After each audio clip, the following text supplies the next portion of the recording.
the Worth Knowing live stream on my Substack, Worth Knowing with Matt Robeson. I'm the Matt Robeson, but also simultaneously on the Cliff's Edge channel on YouTube. We're on Facebook, Twitter, Twitch, LinkedIn. We're in so many places. It's absurd, which is a good setup for today's guest, who specializes and has made an entire successful career out of highlighting the fascinating and absurd in politics and government and culture, and trying to provide a welcoming spot for those of us who are still trying to keep our sanity in a world gone mad. And that's where I want to start off briefly today before bringing our guest on, because we truly have reached a moment of absurdity. There were so many topics I could have linked to that thought, but here's the one I wanted. Governor Mario Cuomo, not the creepy sleazeball, his dad, famously said that America campaigns in poetry and governs in prose. That sounds pretty quaint, doesn't it? Because nowadays we campaign in memes and TikTok videos and fake Facebook articles implanted by Russian military hackers. But still, the spirit of what Cuomo was saying holds. Campaign politics is its own thing. We expect a certain amount of, shall we say, creative license. There's a performative theatrical aspect to it, which is my euphemism for bullshit. Now, that aspect of politics, of course, bleeds into the day-to-day of running a government, because nowadays we're always campaigning, right? Like, we're always playing politics, we're always mugging for the cameras, but still, we still expect that there's some dividing line. At a basic level, our leaders will govern in prose, that the awesome power and responsibility that we give them will be treated seriously, which is why something that happened in the last couple of days is pretty shocking, even in this age where really not much is shocking anymore. Like, if we found out that actually the government was controlled by a race of alien lizard people, like in that 1980s documentary V, you wouldn't be totally shocked, right? But look, I retain a capacity to be surprised by some things that Donald Trump does. I'm not really that surprised when he fires prosecutors who refuse to go after his political enemies, or when he fires half the Department of Education, or when he announces the war on Tylenol, or when he sends the military into American cities after saying we're going to fight the enemy within, or when he earns $10 billion for his family, according to the latest estimates from Forbes, through scam crypto operations and corrupt bribes from enemy foreign governments. That's all in his nature. He told us who he was and what he was going to do. He's like Babe Ruth pointing to with his bat to right field, to the bleachers, and calling his shot. By which I mean he physically resembles him, except with none of the charm or talent. But you don't expect a president of the United States to give up any pretense of fulfilling their most basic responsibility and say, let's stop guarding our nuclear weapons. No, really. On Sunday, Trump sent the vast majority of the people in charge of our nuclear stockpile home as part of a political maneuver to add pressure on the Democrats, I guess, during the shutdown, because maybe they don't want the whole country to get blown up.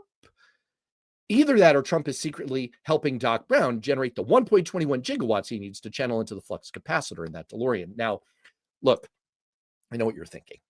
You're thinking, Matt, really? Really? You're surprised by this? You're surprised by this from a man who was indicted for storing classified nuclear secrets in his bathroom? You're surprised by this from a man who in 2017 shared highly classified information with the Russian foreign minister and ambassador during an Oval Office meeting? You're surprised by this from a man whose Secretary of Defense shared critical operational details about an ongoing mission on signal in a way that could have endangered our service personnel. And yet Pete Hegseth is still in his job and spending his time lecturing our generals about beardos. Yes, I am, because this was so premeditated, so boneheaded, so transparently reckless. Look, it's one thing to fire people from the Centers for Disease Control and then realize a few days later, oh, we should rehire them because maybe we want the head of response there during the largest measles outbreak in decades. Maybe that's a good thing. But Donald Trump and his henchmen, by which I mean Russell Vought, have had weeks since the shutdown started to think about this, to plan this. They decided to put the campaign memes and owning the libs and performative theatrical BS over the most basic function of protecting the security of the United States of America. They took away most of the people guarding our nuclear stockpile, and either they thought about the consequences in advance or they didn't. I'm really not sure which is worse. It's exactly for this kind of utter absurdity that I and thousands of people like me turned to Andrew Heaton for refuge. He is the author and host of the Substack and podcast, The Political Orphanage, described as politics minus bile plus jokes. Is this, Dr. Heaton, the most absurd thing you've seen this year, or would you like to propose something to top it? Matt, it's a pleasure to be back. You're very kind of your description of me. I think I'm only semi-successful, so you're being slightly hyperbolic when you describe me, but I'm very gratified by that. In answer to your question, I think my smoke alarm melted some time ago, so I have a difficult time being able to determine what is the most or least absurd in all of this. I would love for you to walk me through more of the details on this. So my understanding is Stratcom's operational, so the actual like nuclear deterrent is still there. The guys that are in the silos with the switch, they're all there. They're in Snuggies right now. They can fire the nuclear weapons. Yes. But they're not sure whether they're all still there. Right. So this would be like the nuclear fissile material that they keep at Los Alamos and Alamogordo and that kind of thing? Yeah. It's like if we literally wanted to run the experiment where we send the dog Einstein back in time to demonstrate our capacity to do this, we could do this. We wouldn't even have to rob Libyan terrorists. Well, that's good. Weirdly, I had a very distant kinsman who I am told went to jail for trying to steal plutonium from a train car in Kansas at one point, presumably for the front door. Is that true? For real, yeah. There's a guy named Buddy Heaton, distant relative of mine, who is a notorious rodeo clown in Northwest Oklahoma and Southern Kansas. There's all sorts of weird stories about him, but one of them is that he, I am told, went to prison for a few years because he tried to steal plutonium from a train car. He should have just waited. He could have just got in now. Wow. I mean, look, I was having a hard time. I have to set up these live streams in advance. And this is what Maverick said to Goose was a target-rich environment. Okay. Yesterday, when I was planning this out, what are we going to talk about today? I couldn't decide. I was like a lion looking at a herd of zebra, and all I'm seeing are stripes. There's so many options. So look, I thought I'd start off with the fissile material thing, with the abandoning the protection of the nuclear stockpile. We could have started where human F being, chef's kiss for the best handle I've seen online. This is a comment that I'm putting up on string. The east wing of the White House has been partially bulldozed, so a wannabe king can build an opulent room for throwing balls for the very rich and well-connected. Maybe it's just me, but that seems unpatriotic. Agreed. And I would like to take this opportunity to welcome all of our chatters as usual and ask you to suggest, what did you miss? Amethyst Peony, you've missed a lot of ranting about the fact that Trump sent home, by my count, 1,400 of the 1,800 Americans who safeguard our nuclear stockpile because, we're owning the libs. On that note, I'm going to respectfully push back at your listener that is concerned about the East Wing ballroom. That's the exact kind of thing we should be encouraging the president to do, rather than all the other stuff that we're going to talk about in today's episode. So like this goes back a ways. Like whenever a president goes on vacation, everybody freaks out. They're like, he should be working. But if you don't like the president, you should be rooting for him to golf. Like whenever you see him golfing, he's not doing something else. So if he's decorating and redoing the White House, I'm like, that seems like a good use of his time and energy rather than like tariffs or trying to jam people into other roles that we don't want within the actual actionable steps of the executive branch. Oh my gosh. Wow. You are like the magic pixie dust of happiness. Thank you. Sprinkled over. I am a congenital optimist, and I think everybody needs a little bit of sunshine. All right, so here's what we're going to do. I'm making this up on the spot. I'm like Michael Jordan jumping in the air and deciding what to do once I get there. We have so many topics, and you and I corresponded a little bit before this. We haven't done this in a couple of years. We've done a few pods together. So I sent you a list of, it's like the poo-poo platter of topics that we could pick from here. I'm going to let us do a little bit of chat roulette, and you can choose this first one. But people out there in the chats, if you hear something that you would like to talk about, and I would suggest that Amethyst Peony, you were right to be focused on your chili. You missed like 5 minutes. That is very important. I will summarize when I send out the Substack, and I will ask everyone, subscribe to worthknowing.substack.com, and we'll paste up Andrew's as well. All right, here are topics that you and I could discuss right now in no logical order. We could talk about the government shutdown, where we are on it, the increasing absurdity of it. Are Democrats winning it? I think they are. I just wrote a whole Newsweek article about that last week. I think I made a pretty good case that we're winning for now. We could talk about, is this all in service of distraction from Trump's ongoing economic disasters and or unwillingness to open up the House to further votes on the Epstein files? We could talk about his we could talk about all of the Nazis coming out of the closet in the Republican Party. That's weird. Funny. Not sure what to do with that. Like that's been an odd one the last few days.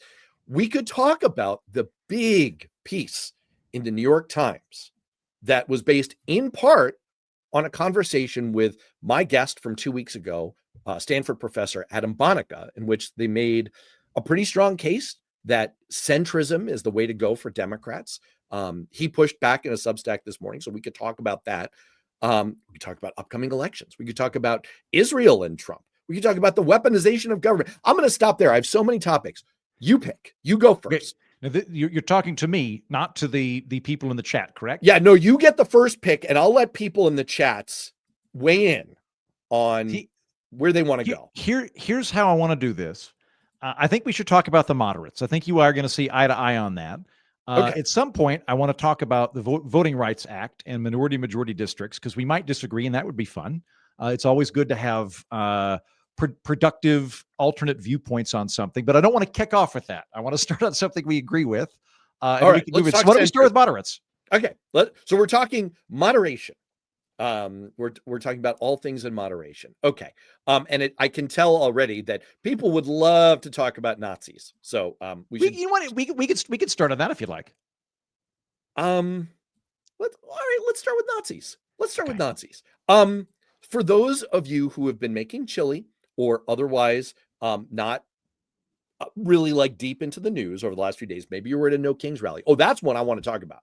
I wanted to get your take on, okay, we did the No Kings rally. Was it good? All right, here we go. But let's talk about this.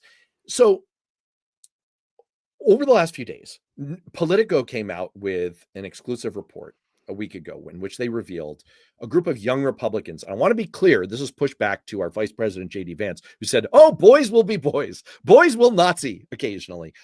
These are young men in their late 20s and early 30s. They ain't boys. All right. And within the confines of their group chat, they were a little racist, a little praisey of Hitler, a lot of slurs, a lot of anti-Semitism. And then just within the last 24 hours, another chat thread came to light. Republicans, have you not learned your lesson from the Signal chat?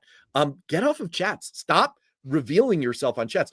Paul Ingrassia, who is President Trump's embattled nominee to lead the Office of Special Counsel, which, basically is they investigate federal employee whistleblower complaints and discrimination claims.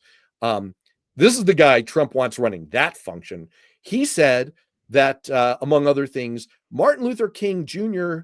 Day should be tossed into the seventh circle of hell, and that he has a Nazi streak. Would you care to comment? Yes. Well, is it Ingrassia? Is that how I say his name? I feel like if you do it that way, you have to give a little Italian. Ingrassia. Not my pick. I think that's beyond the pale. I think the point at which you're saying that kind of thing, regardless of what the intent or context is, although it looks pretty bad, the likelihood that you're going to be able to faithfully execute the duties that you are upholding is pretty minimal. So that alone should knock him out from that. He's one of many Trump appointees that I would knock him out on. I hope he gets yanked for that. We shall see. With the young Republicans bit, I have a slightly different take on this. I don't think it was appropriate. I don't think it was a good thing. I think that it is what they were engaging in was the jerk version of virtue signaling. So virtue signaling is where instead of doing things like charity or donating money to charities, actionable steps you do in order to acquire status, you say the right things. That's what virtue signaling is. It's irritating. There's a corollary to this, which is vice signaling. Vice signaling is where you show your group bravado by flouting norms, and you're able to accrue status within your group to do that. So I think that is the majority of what they were doing. It doesn't make it good. I don't think that the majority of the people that were in that group chat are literal white supremacists who truly love Hitler. I think they were saying inappropriate things in order to status display for each other and climb that hierarchy within it. I find that also irritating and also strategically stupid. Like, you want to work in politics, you want to be a communication staffer for a member of Congress, and you're sending that kind of stuff. It's both a strategic misstep that indicates that you're not going to be good at the job, and also just all the stuff that you would assume, right? Like, let's say charitably that they don't believe any of the stuff they're saying. It's just bravado. It's a way of flouting the norms of political correctness and so on and so forth. Taken out of context, or even in context, if you don't know anybody in there, could very well make people that are Black or Jewish or anything else feel unwelcome. And I hasten to add, like, calling Black people watermelon people is racist. It is offensive. I don't mean to say otherwise on that, but that's my interpretation of it overall. Is I don't think that it's the mask coming off on literal white supremacy. I think that it is a kind of in-group hierarchical dynamic that is very irritating and also harmful to discourse. Let's interrogate that a little bit. It's an interesting argument that you're making. And I just wonder, and there's a flavor of this that's coming up in the chat. I like Lefty Gramps' version of it. Who can be the biggest dick is what Republicans get off on. Now, look, yeah, I think that's actually pretty spot on. And that's a good way to put it. Pithier way of saying what I'm saying. Right. And I mean, look, first of all, we should definitely pitch the show that's the companion to The Biggest Loser, The Biggest Dick. It would be a hit.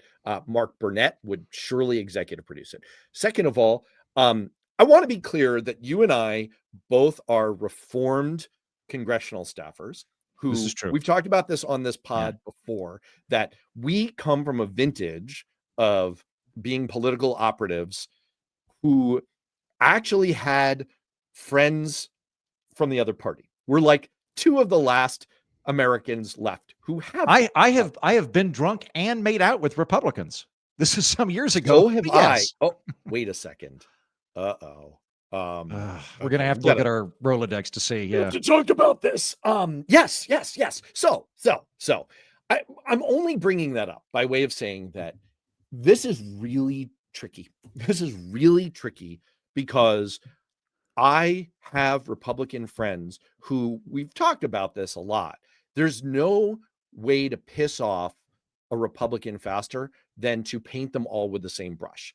And I think you're making an important distinction that there are Republicans left in America who are not only not racist, not like competing to be who's the biggest dick, but also find this absolutely repugnant. And, you know, there are elected leaders who are standing up and saying as such. The issue, though, is, in my mind, what you're raising is there's something sick about the fact that this is the way that Republicans, if what you're saying is they perform for each other here, you're in a group chat, you're just trying to show off, no, I can be the most provocative, you know, I can tweak the libs the hardest. I'm the least afraid to be outrageous. If that's what you do when you're in private, because that's how you show off for each other, that is fucking sick. I mean, am I missing something? I think you're right on that. I mean, so whenever I look at any story, I try to come up with the most charitable and the least charitable interpretation of it.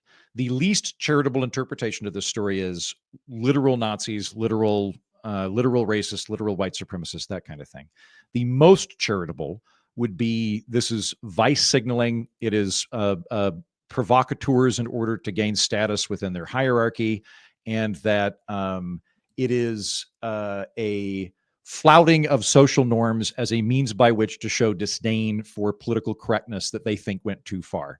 So I think that it's probably closer towards the charitable interpretation, but it's also not a great way to be performing in private. Again, practically speaking, you and I were on the Hill, right? One of the things that I learned very early on was don't put anything in writing that you don't want to be in the New York Times. Oh, good. Don't put anything in writing that, if taken out of context, is going to get you in trouble. This is a prime example of that. But I think there's also a downriver effect. I'm willing to concede that this is probably more evidence of, can you believe I said this edgy thing, than literal desires to put people in death camps or anything like that. But the downriver effect of this would be that if you're trying to build an organization where you want people to feel included, you want them to feel like they're a part of it, you don't want people worrying that there is some sort of racist undertone, this undercuts all of that. So it is an impractical and antisocial means by which to have that inner hierarchy status climbing. Yeah, I mean, I think where I land on it is a few years ago when Trump was elected the first time, the right-wing agitator and sometime contributor to the Daily Stormer, who probably scans the personal ads in Soldier Fortune magazine for fun, Richard Spencer, who has what he self-describes as a fascist. I think he is a literal white supremacist. He is a literal white supremacist. Yeah. Like, he literally writes for the Daily Stormer, which is, why would I know this? That this is like the white supremacist Nazi periodical in America? Because I'm Jewish and they're after me. So there you go. I think where I come down on this is there was this video that emerged of Richard Spencer and his, little Nazi boys celebrating the election of Donald Trump by giving the Sieg Heil salute. And he explained it away by saying, oh, they were just enthusiastic. They just got excited. And I mean, per the point that like these Cynthia Rice is making, Lefty Gramps is making. Okay, can I interject real quick, just because people are saying quit, make a pass. For the record, I think they should all be fired. Like, I'm not saying that they should get a slap on the wrist. Like, this is the sort of, if somebody messes up flying an airplane, they don't get to be a pilot anymore. If somebody screws up being a doctor, they don't get to be a doctor anymore. I wouldn't like end these people's ability to have any career. I would allow them to have a job elsewhere.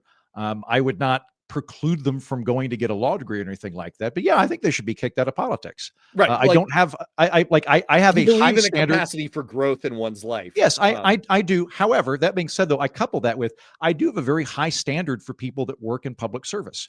And right. I do not think you're entitled to it. And I don't have a lot of sympathy for little proto-lizard people that step out of line and now they don't get to be professional partisan hacks. So like, I would kick them out.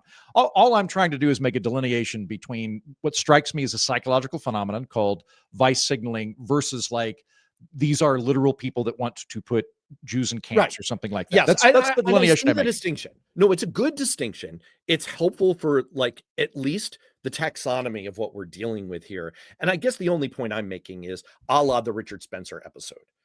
If this is the culture in your party, where this is the way you perform for each other, vice signaling, this is the way you show your bona fides, it is fucking sick. And it's a cancer that Republicans need to cut out of their party. And I'm, with my Republican friends, look, I for a long time, I did a show every week with a roundtable with a Republican friend and my former boss in Congress, who's a Democrat, obviously. And like, she and I are great. The Republican are great friends. And we've had this conversation in private where like for normie humans who have not bought into this whole like weird cultural takeover of the Republican Party, the whole MAGA takeover, they are absolutely disgusted and horrified by this. And that's where the entire Republican Party needs to be. That's my only point is like, I get the distinction. They should be condemned, just as we should be condemning. Like, I think that the country's become inured to the kind of crazy, inciting, divisive rhetoric that Trump has very regularly. Yeah. So like we should be, the Republicans should be condemning that. They should be policing their own. Absolutely 100%. I'll say one of the things that concerns me is what happens when Trump leaves. And the reason I ask that is I think that the Republican Party really has become a cult of personality. Like, it's not ideologically coherent. When you and I were on the Hill, the Republicans were the free trade people. Yeah. Like they were very much in favor of free trade, right? They've reversed position on that. There's lots of things that are an ideological grab bag. I think a lot of what's going on right now is a situation where people are making their decisions on what they want based on how to piss off the Democrats, which is the dumbest way you can possibly make up your mind on something. I'm going to form my policy positions in opposition to yours. That's not how you want to do things. The weird thing that's holding it all together right now is Trump has this incredible dark charisma that is able to keep everybody a part of that MAGA structure. When he leaves, I don't see anybody having that same phenomenon stepping up, which means they're going to have to coalesce around an ideology, and it's now up in the air. It's not clear what that's going to be. That's the disturbing thing that I'm worried about, is that post-Trump, this stuff could metastasize into actual cores of nationalism, white nationalism, whatever the thing is. That's going to be the disturbing. There's lots of disturbing stuff going on right now. I am worried about what happens when Trump leaves. I would love it if somehow the Republican Party went back to the Romney Party, but I think that horse has left the barn. I thought you were going to say that horse's ass has left the. Yes, I mean, I that would be lovely. I remember the quaint good old days when we used to fight about things like economic policy and what's the anyway. I think what you're picking up in the chat is very on point, which is, and it kind of coalesces, and we can move on. It coalesces with the point you're making, which is this is a cultural thing that has overtaken the Republican Party. That's the point that we're both, I think, trying to make, is we are not trying to paint all Americans who are Republicans as racist. We're not making the same mistake that Hillary Clinton made with her basket of deplorables, which gets us nowhere. What we're trying to say is the Republican Party has become about, how did Cynthia Rice put it here? They are now internet trolls and shit posters. Yeah, actually, there's a really good $5 word I can give you, schismogenesis. Oh, so, define this, please. Great. Schismogenesis is when you define your beliefs in opposition to somebody else. And I think we are living in a time period that is deeply vapid, that involves a lot of schismogenesis. Last year or the year before, whatever the conventions were, my mind's been shot the last year and a half. I went to the Republican convention. I went to the Democratic convention. I went to the Libertarian convention. And one of the things I noticed weirdly at the Libertarian convention, I'd thought when I went there, it was going to be like small government people versus anarchists. I thought that was going to be the division there. What I noticed was that it was sort of small government people versus people that just really hate Democrats. There was like a really strong core of people that just hated Democrats, and they really liked Trump because he pisses off Democrats. So there are a lot of people who they have enemies and they want their enemies to suffer. And this is a very bad way of our country operating. And it's a really dumb way to govern policy.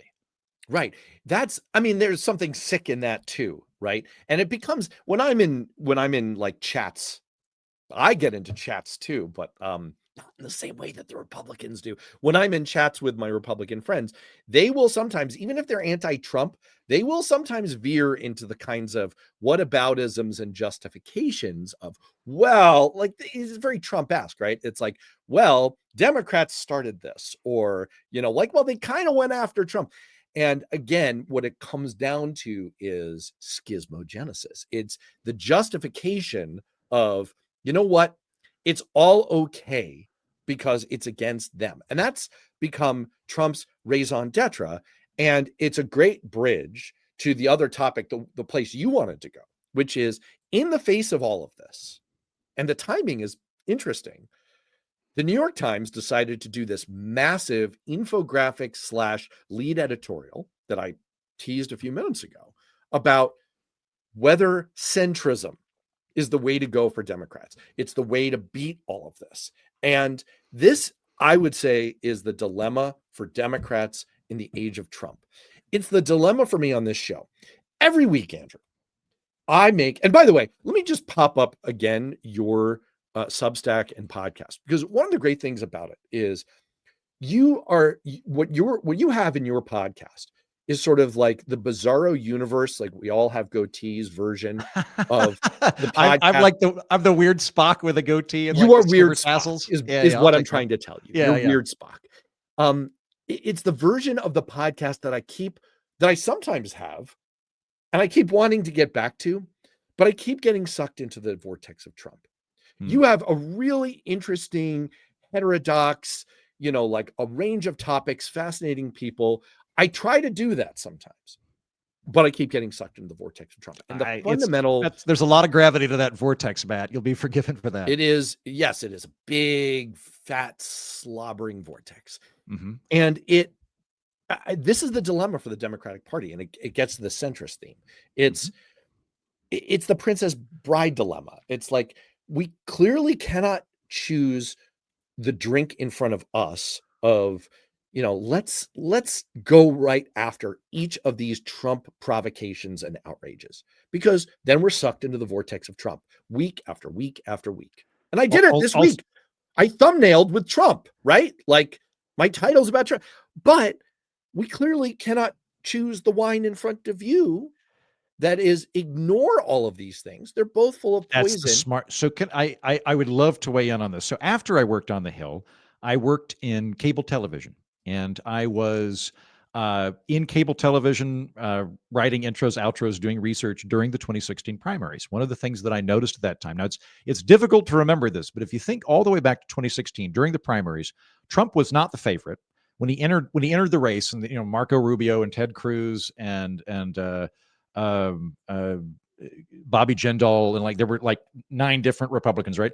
At that time, when he entered the race, he was polling at 8 to 15%. So that is to say, not only was the Republican establishment very much against him until he won, he actually wasn't that popular. However, he was the only populist running in a group of 9 people, and they were all competing amongst themselves. But what I noticed when I was working in TV was he would slip in the polls 1 or 2 points, and then he would say something crazy. And we'd all go, oh my God, we got to pay attention to that guy. He knows what he's doing. He's very good at it. And I do not say this as a compliment. He is a media savant. He is a genius at media manipulation and media attention. And he's very, very good at being able to redirect conversation to him. It would not surprise me if his entire goal in life is just to have everybody talking and thinking about him constantly. It's as if an angel came down and said, the world will end unless everyone on the planet is thinking about you every 20 seconds forever. Right. And the estimate was that he got $2 billion of free media from cable in the 2016 cycle. And he exactly. He ended up underspending everybody at every step in the race. He spent less than every Republican in the primaries at the point at which they were competing. If somebody dropped out after Iowa, he would outspend them. But at the point in the race, he underspent everybody, and he underspent Hillary Clinton because he's so good at getting that media attention. And I think he's also very good at distracting people to where if there's something he doesn't want to deal with, he can get everybody to look over this direction. And there's this shiny object over here, and we'll all move over here. So yes, I think that is a spot on analysis. And I urge everybody, for their own psychological well-being and equanimity, to be able to distance themselves from Trump, just to take a deep breath and get a bird's eye view of the situation. So, okay. So the New York Times argument, let's go right to where you and I wanted to go. The New York Times argument is essentially, if Democrats can lance the boil of appearing too woke, too out of step with mainstream on certain social issues and things like immigration, if we can appear more moderate and actually walk the walk and be more moderate on some key strategic issues, that's the way to fight this. But then, you have an argument from someone like the Cynthia Rice, which is a strong argument. I can't work with someone who thinks I shouldn't be allowed to vote. And so that's the constant battle that we're waging internally, that I wage on this show every week. I want to talk about 50 other things. I don't know about you, I'd say, an average of 2 to 3 pitches per day by email from promotional people to have this guest or that guest on this show, on my pod. And a lot of them are really, really interesting. But I don't end up doing most of them because I get overwhelmed by talking about Trump. Because how can you not, when he's knifing democracy in the crotch? How can you not? So is moderation and centrism the cure here? Is that what Democrats need to do? I think it is, but I should also note I'm deeply unpopular in my political views and probably not a very good bellwether. So, for example, in 2020, I took great pride in being the very if we could for a moment flatter me and say I'm a public persona, if I could achieve that level, I was the last public persona to endorse Andrew Yang, and then 8 minutes later he dropped out. So I am the kiss of death. Keep that in mind when I say all of this. That being said, though, yes, I think moderation is the way to go. I've got three ideas on this. The first one is, statistically speaking, the country is far more moderate than the Republican or Democratic parties. There's a book by Morris Fiorina out of Stanford where he talks about how weirdly, and this seems very counterintuitive, but the data is solid on this, we are not actually more ideologically polarized than we've been since the 1970s. We are effectively polarized, but we're not ideologically polarized. And the difference between those two things is thus.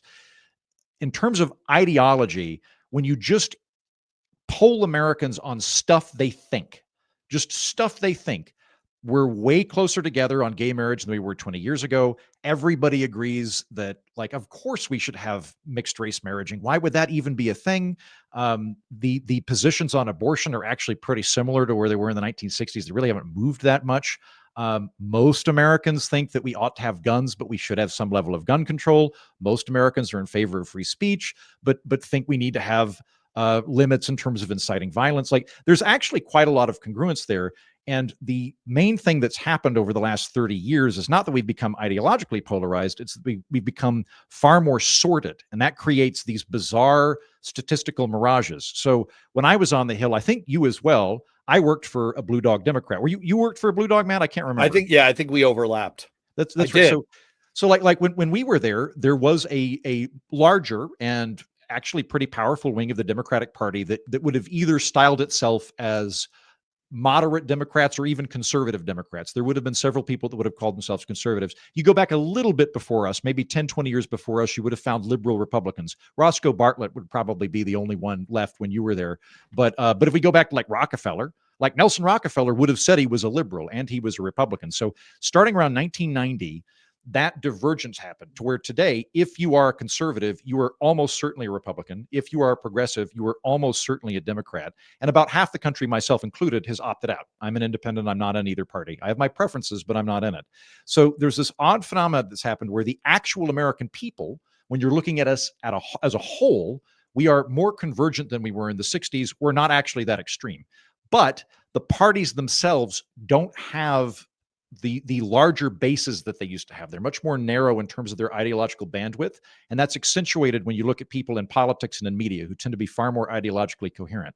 Now, you couple that with the fact that we've got first past the polls, closed primaries in the United States. We have a kind of ideological gerrymandering that amplifies all of this.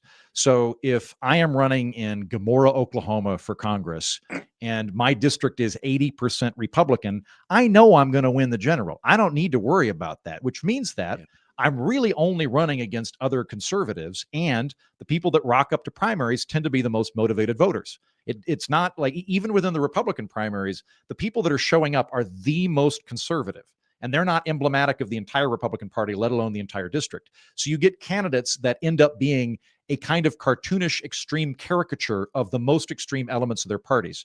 So there is an electoral element to this of, yes, you're more likely to get elected if you're going to go very progressive or very conservative when you're in a safe district. But the overall population of the United States remains much more moderate and centrist.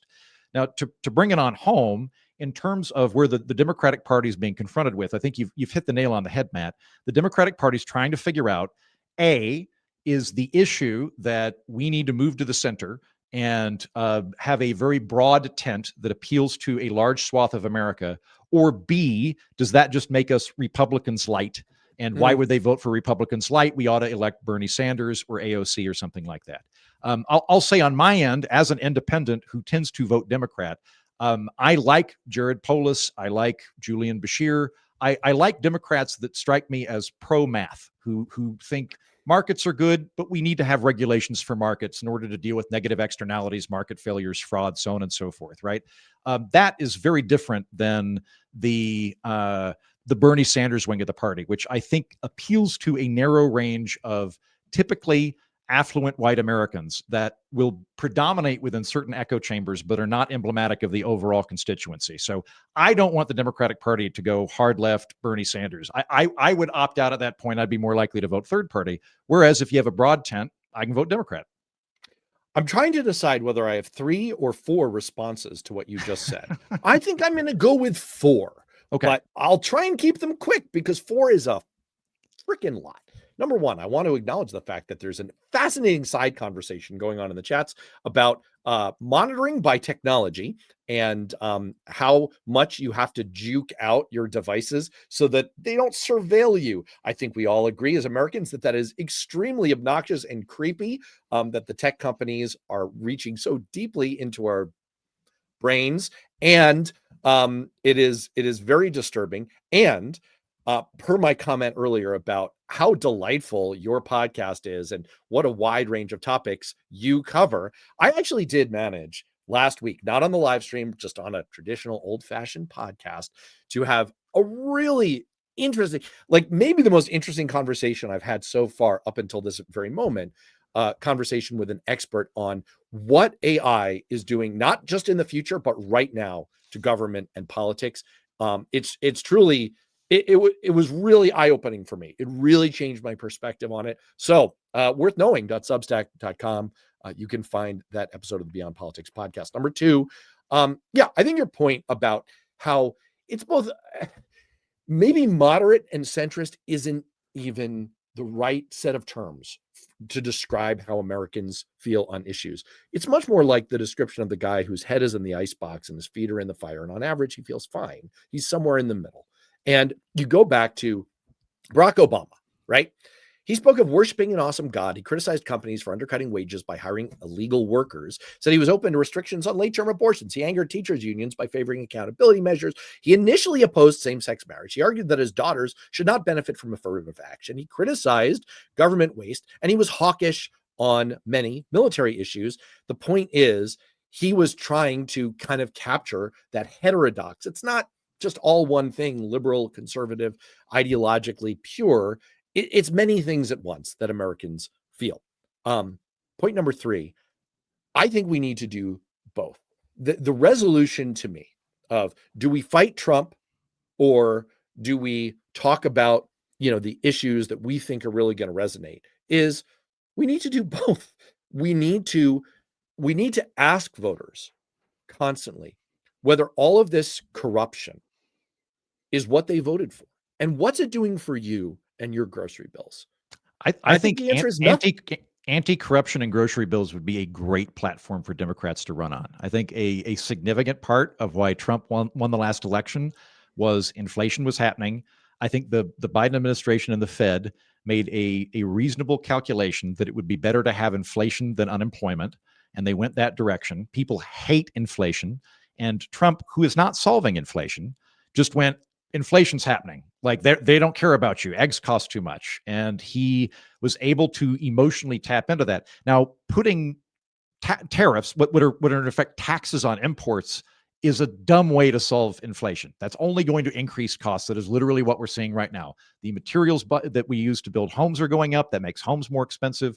Any agricultural imports that are brought in is more expensive. Plus any intermediate parts, like, I don't know, we get lug nuts from Malaysia, we bring them over, we assemble them into something else. It makes everything expensive. So he's very bad at actually tackling inflation, and that is a kitchen table issue that everybody can relate to. A lot of the people like me, I will admit, a lot of the time, me and my ilk can get into very abstract conversations about, like, well, are we living constitutionalists or are we originalists? Well, when it comes to the 15th, it becomes very, very abstract. Everybody relates to whether or not the gas in their car is going up or whether their grocery bill is going up, particularly people that are struggling. So I think inflation is a really good one. And the Democrats have a very good opportunity right now to become the fiscally sane party in the eyes of the country. There is this long-standing belief in the United States that I think is unfair on both counts, that the Republicans are the war party, the Democrats are the peace party, but the Republicans are the business-savvy party and the Democrats are not. I think that those are both like caricatures that are incorrect, but the Republicans are forfeiting a huge amount of their understanding of economics right now, leaving a swath for the Democrats to be the adults in the room. And then you couple that with nobody likes corruption. Nobody likes graft, and there's a whole lot of smoke. There's a whole lot of smoke to look at right now coming from the Trump administration. I think that those are two very good points, Matt. Well, and I think, to go back to, I'm glad you embrace the corruption plus, right? It's like we've been having this false choice of, like, do we fight Trump? There you go. Boy, that was that was Freudian. Do we fight Trump? Do we talk about Trump constantly, or do we talk about, cost of living? And I'm just splashing up on the screen here. I think it's both. I think it's interesting that Gallup is showing right here that we are back to a situation where more Americans are identifying as Democrats again for the first time in a long time, for the first time since Trump essentially, since Biden became president. Now, yes, sure, some of this is natural thermostatic reaction to, like Trump is the president. You're going to see some of that. That's just modern American politics. But, it also doesn't just happen. You need to drive a message against it. So again, yes, Freudian slip there. But I think it is both things at the same time. And it takes us really to this shutdown thing, which is, like you and I are old enough to remember a freaking lot of shutdowns. We've lived through a bunch of shutdowns. I've not reported to work during shutdowns. I'm sure you have as well. But what are you taking away? I mean, and from your perch as someone who is an independent and does, without trying to create a false equivalency between the parties, does try to at least sit outside the usual partisan dynamic.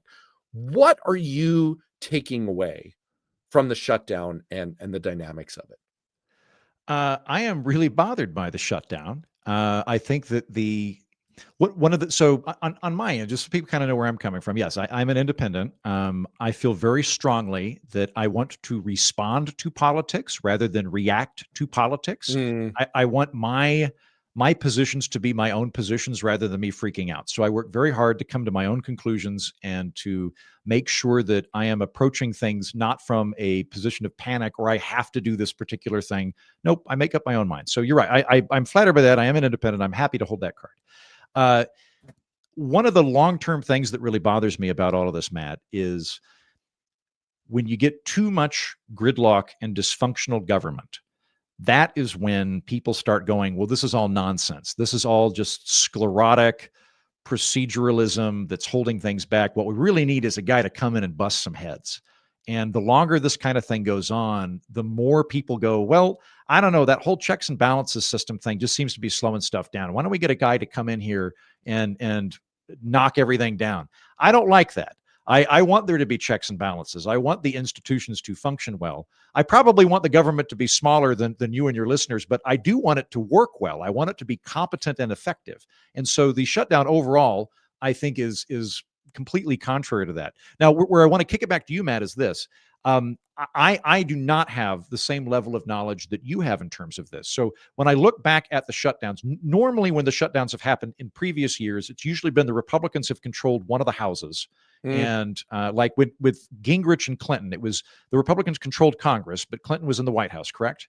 And then the rest of the time, it's usually they control the House or the Senate. Now they control all three. So when you're assessing the situation, how do you figure out who is the squeaky wheel? How do you figure out who's actually responsible for the shutdown? Because when I look at the polling, the polling right now, I think you're right. The Democrats are winning this. It won't surprise you to learn that when Republicans are asked who is at fault for the shutdown, they overwhelmingly say the Democrats. When Democrats are asked, they overwhelmingly say the Republicans. And the latest polling I have seen has independents saying it's the Republicans' fault. So this does seem to be benefiting Democrats more than Republicans. But what I'm trying to figure out is how do we determine who is the actual problem here in any given scenario? And I defer to you on that. Well, I've written 2 Newsweek articles about this. I wrote a first one right at the start of the shutdown, literally on day 1. And apparently my editors liked it because they said, would you write a follow-up 2 weeks later? And I made your argument, and I'm gonna splash up 2 things on the screen right here. First of all, I've got the latest polling, which basically supports your point. Overall, right now, according to the polls, what you see here is people are blaming Trump and the Republicans slightly more. But I also want to sting MJ's point. Polls suck. I don't think polls capture what's going on very well. Now, look, every pollster will tell you polls are just a snapshot. So they don't tell you how to skate to where the puck is going, or indeed where the puck is going. And what they can also be a little tricky, Because if you look at this overall number, for example, it says 29% blame Democrats in Congress, 38% blame Trump and Republicans in Congress. Okay, Democrats are winning, but are they? But Because like by 2%, when I look at these polls here, it's completely divided. Like I haven't seen the latest polls, Matt. This is actually kind of funny because the Democrats and Republicans are almost mirror images of each other. And then the independents, if I'm looking at this right, that's right. 22% say it's the Democrats' fault. 26% say it's the Republicans' fault. So we're talking about a 4% difference amongst independents. This is literally hairline. God. Right. It's a split decision. And, if you look at the little purple bar here in the middle that says both equally, I would just note that the both equally is your point about voters just kind of getting confused. It's like never get into an argument with an idiot because onlookers may not be able to tell the difference. They're declaring a plague on both their houses. And you add people who blame Democrats in Congress, 29%, to both equally, 23%, you get 52%. You get a majority that's at least somewhat blaming Democrats. So the point is, I don't think this is so straightforward. What I do think is there was a lot of Sturm and Drang before the shutdown occurred about, do Democrats need to do this? And what should their justification be? And I do think, and I make the argument in the Newsweek article, and I'll splash I know people have heard this before, but I'll splash it up here on the screen anyway. Worthknowing.substack.com. You can get the Newsweek articles right there.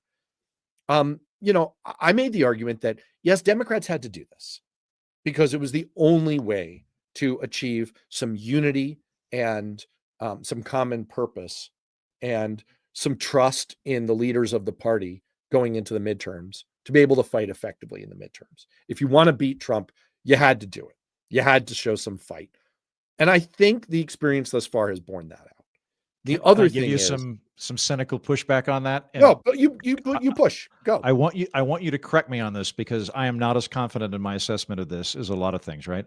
But it looks to me like Schumer was to some extent afraid he was going to get primaried or challenged for leadership, and so that this is more to do with internal politics of the Democratic Party than that's absolutely overall true. grand strategy. No, it's absolutely true. It's both things at the same time, I think. I absolutely, there's a self-preservation. I mean, look, it's become a proof point for Senate candidates who are not incumbents to say on the stump that they will not support Schumer for leader if they are elected. So that's a sign that you're not in good shape. Okay. So he had to do this for internal politics, but sometimes internal politics and external politics are the same thing. And the idea of Democrats using their go-to move of instituting a circular firing squad over this for the next 8 months should be intolerable to anyone who wants to beat Trump and his Republican cronies in 2026. So in my mind, it is both things. It's self-interested, but it was also the party's best interest. And I'll just quickly say, so far, and the people in the chats are making this point, the healthcare message, look at this word cloud here. People who are listening on audio, you can't see this. It's just like word clouds are basically what pollsters do to make something seem really sophisticated. It's like, look, the word healthcare is really, really big.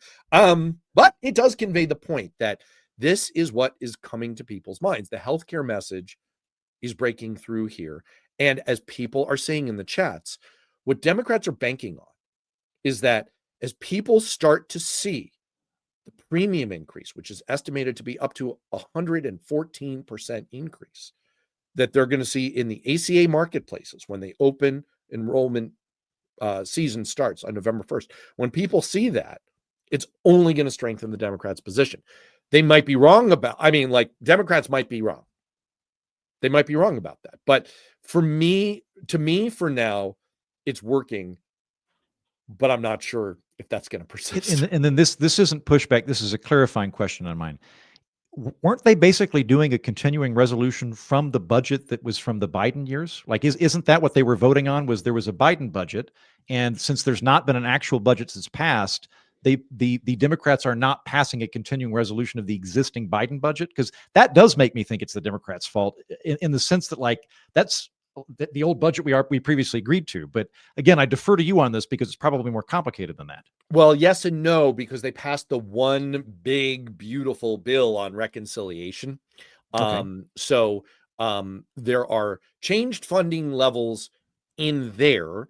And also, there's this dirty little secret that the media isn't talking about. I will bet. Oh, this is a great, like, if we were exclusively on YouTube, I could do this as a snap poll to all of the viewers right now, but we're not, so I can't.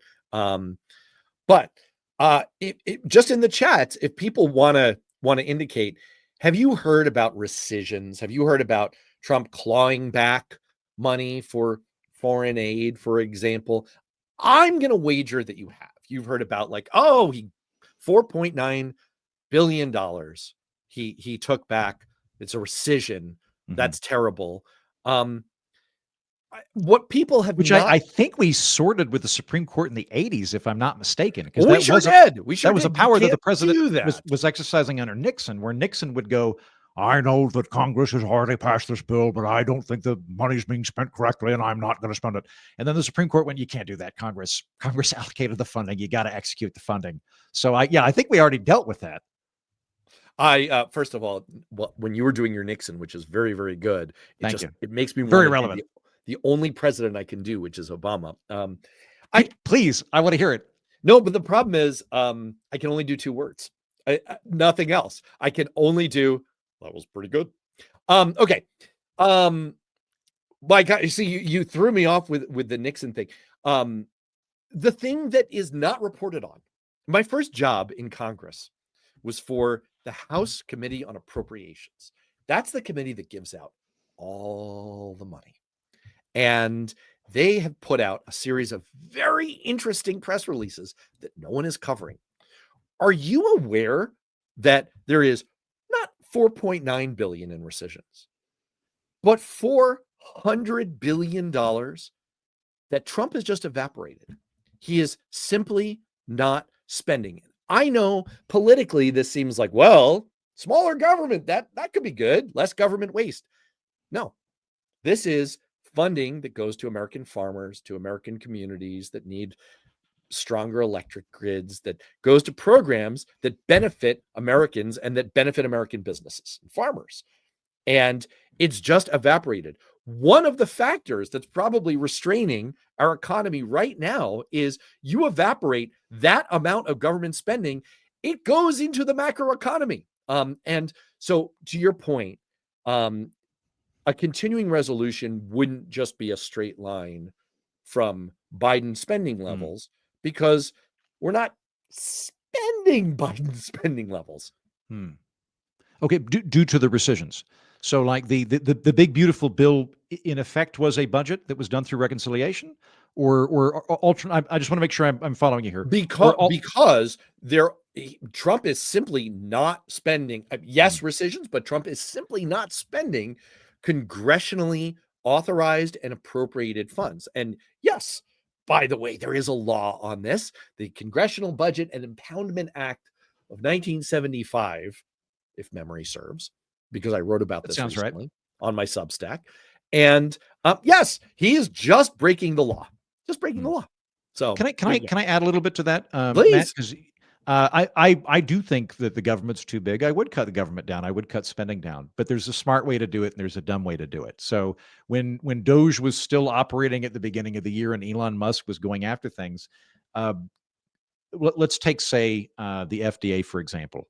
If you were just to try to fire as many people in the FDA as you could, on paper, you would be eliminating federal employees and a budget.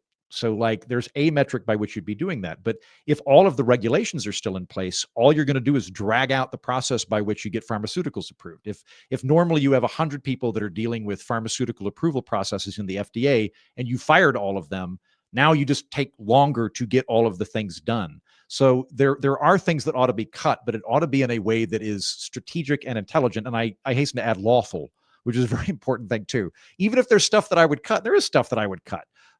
It needs to be done through the proper order that we have in our constitutional system. Otherwise, like, what like you go down a very, very dangerous road when you begin to ignore these checks and balances that have been put there for good reason.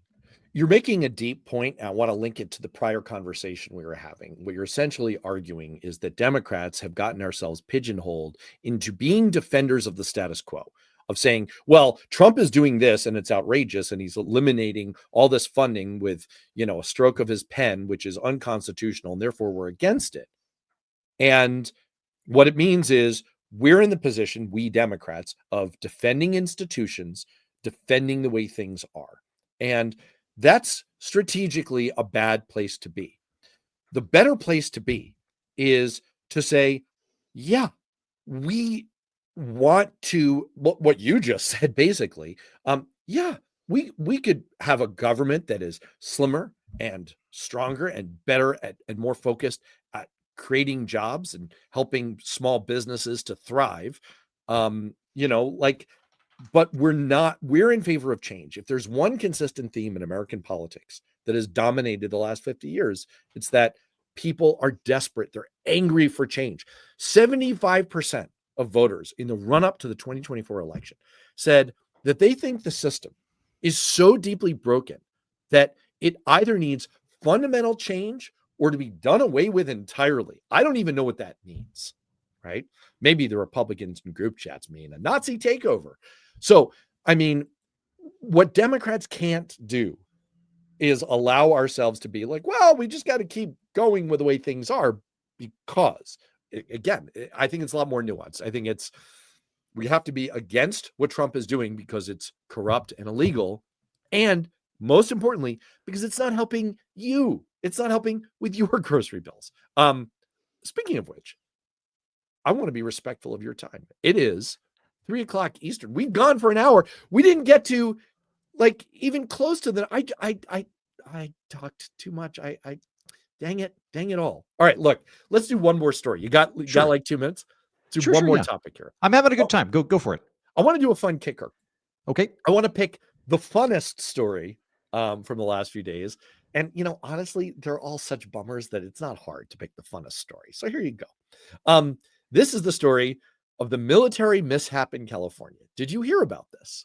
I heard about it from you, but I don't know anything beyond what you told me. Oh, well, and it's only funny because no one was harmed.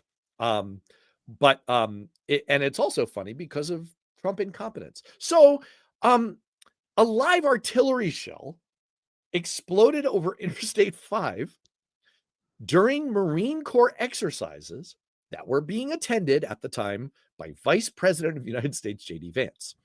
Shrapnel struck a highway patrol car and motorcycle. There were no injuries. And the fun part is that Governor Gavin Newsom had objected in advance. Maybe as part of these exercises, you shouldn't be firing live artillery shells over an interstate. And the White House took to social media to mock him. Oh, you liberal snowflake. You're afraid of a few live artillery shells? Ha ha. Well, there you go. And I only wanted to close on that because it links to the top story from the beginning about, hey, would you like some of our nuclear weapons? Because we're not guarding them anymore. So there you go. Yeah, I think I'm with Gavin Newsom on this one. Probably not a great idea to fire artillery shells over a highway. Like, I don't want to misrepresent myself as some sort of munitions expert, but I have blown up a lot of crap on the 4th of July. And I feel like in general, firing something over a road with moving vehicles, there's at least a non-zero chance that you're going to hit something. I feel like I could have been better at this. As MJ points out, those vehicles that were struck were part of J.D. Vance's security entourage. Let me ask a question to you. Is Trump kind of sending a message here that maybe J.D. is getting a little too big for his britches? Is this a shot across the nose? Gosh. Or second possibility, is this Pete Hegseth with a very muscular enforcement of his no beardo policy? I am a big fan of Hanlon's razor. Are you familiar with this? No. I know Occam's. Tell me Hanlon's. Okay, great. So Occam's razor, as you know, is when in doubt, the simplest explanation is the most likely. That's Occam's razor, right? Sure. Hanlon's razor is so pertinent to politics, in my opinion, which is never attribute to malice or conspiracy that which can be attributed to incompetency. So I'm going to default on Hanlon's razor this time and say that it's just sheer unbridled incompetency, less likely that he's trying to knock out JD. Yes, as MJ said, it's the ineptitude of keg stand. I love it. Yeah, maybe per MJ's other point, it's not the beard that's bothering them. It's like, this is just too much eyeliner. Like, dial it down to daytime, JD. Like, what the hell, man? Like, there are multiple settings in your compact. Like, come on. All right. Speaking of which, you are the very mighty Heaton. You can be found on mightyheaton.substack.com and on your outstanding podcast, which does what I wish I were doing more. The Political Orphanage. You are a haven for, please, sir, can I have some more not Trump stuff? I very much appreciate that. Matt, it's been a pleasure to talk to you. Matt's listeners, thank you for tuning in, and thank you everybody in the chat for being so active. Yes, I host a show called The Political Orphanage. It is so called because I am exhausted by the red team, blue team, rock'em sock'em robots. I have my preferences. I'm not a Trump fan, all of those things. But for my own mental well-being, I have pulled out of that. So what I'm very interested in doing on my show is I try to get down to the kind of the tectonic level of what's the actual system that we're looking at. How do we fix the system? How do we problem solve? So for example, last week I had Judge Week on the program where I brought on a bunch of attorneys. I read through various Supreme Court decisions, talked to them about it in terms of how constitutional law works. Week before that, I think, was something on tariffs. Next week, I'm talking to Jeff Rosen from the Constitution Center. So this would be a balance. This would be the high fiber part of the diet for people that are getting the very good show that you're currently listening to. This is like I am the Metamucil that the doctor is recommending on top of the healthy, balanced breakfast that Matt is providing to you.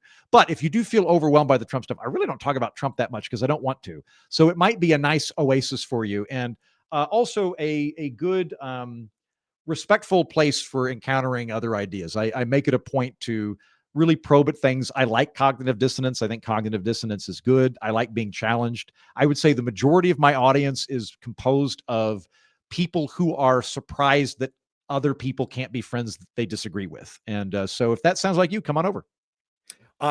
First of all, yes, smoky eye is not appropriate for daytime settings. Very much agreed. And yes, what you're doing consistently on your podcast is I've kind of split the difference.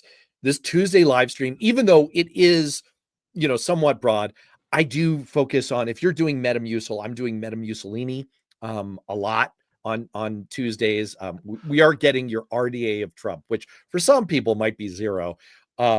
We are covering a little bit more topical topics in the live stream here. But then, yes, I'm balancing it on my pod with, some more of the same style deep dives that you do, like the one I was just pitching out to everyone. I really do hope people will watch this interview that I did last week. It is, like I said, it's eye-opening, and it made me simultaneously more worried and more hopeful about what technology is going to do to politics. I'm in a quantum superposition of happiness and dread that someday will collapse and the cat will be dead and we'll all move on with our lives. So I hope that people will check out mightyheaton.substack.com and worthknowing.substack.com. And we have another outstanding guest on the way next week. So in the meantime, watch out for artillery shells, especially if you're a California dweller. Stay safe, be well, take good care, and we will see you next week.